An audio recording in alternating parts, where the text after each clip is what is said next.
A 7.1 magnitude earthquake rocking Venezuela.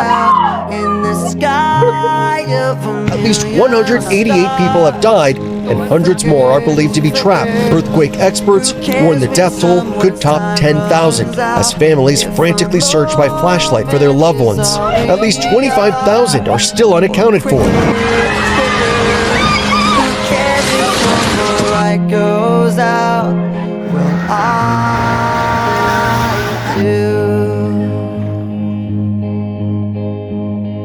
The reminders pull the floor from your feet.